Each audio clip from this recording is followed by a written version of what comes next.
Hey, Dave here with Cruising Elvin Ray. Thought I'd do a quick video on an inverter, how to turn it on and how to troubleshoot it, because there was a question on the forum today on the basic use of the inverter. So I thought I'd give you a video here to give you how I handle the inverter and how to make sure it's on and working and what to check if it's not. So let's cue the music.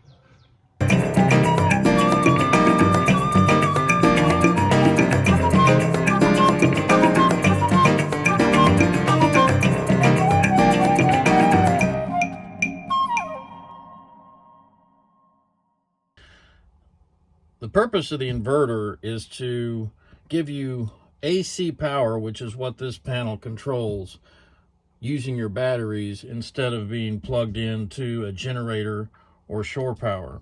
So right now my shore power is on, and I know that because I've got a green light on the shore power. I've also got the shore power fault indicator switched on, so I actually can have power up to this light. And this light gives me the ability then to turn on any accessories like the microwave or the AC, our cooktop up here, battery chargers, outlets, those kind of things. If I switch those on, they will then be running from shore power.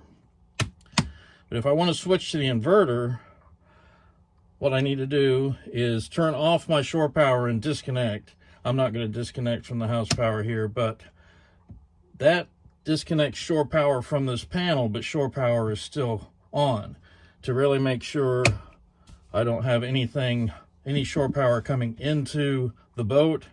Switch this off and disconnect the plug outside. Then I can turn on the inverter. In order to do that, there's a remote switch up here for the Kaisei inverter. Got to hold that until it beeps, and I get a green light here. If I have a green light here, I should then have a green light on the inverter. So the inverter is powered up, but I have to move this lockout up and then switch on the inverter, which gives me AC power on my voltmeter.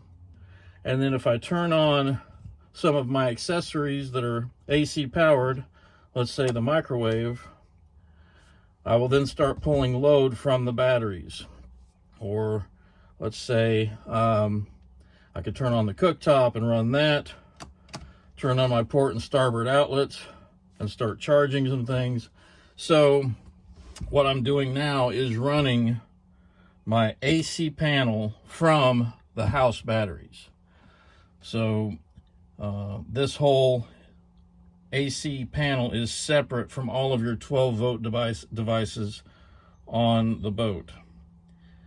To turn the inverter off, again, I'm going to turn off my AC power devices, switch off my inverter power here, and then hold this switch to turn off the inverter. Then I can go back to shore power, but you can only run one of these at a time. Never run with the reverse polarity light on. That means your shore power is wired incorrectly. So that's pretty much it. If you need to get to the inverter is behind this panel. All right, so the easiest way is to take off the 4 screws on your house and engine battery panel, pull that off, well, pull it down. You can't really pull it off, pull it down out of the way, and you can get a device in there to basically hit the reset switch on the outlets on the inverter. Because if you don't have power to this and you've done everything else correctly, you probably tripped the GFCI outlet on the inverter itself, and you got to push that to reset. All right, so that's it. That's how you turn on the inverter. And also a step to check if you have everything on right and it's still not providing power to your devices, the steps to check the GFCI outlet on the inverter itself. Hope this was helpful, and I hope you have a great afternoon on the water.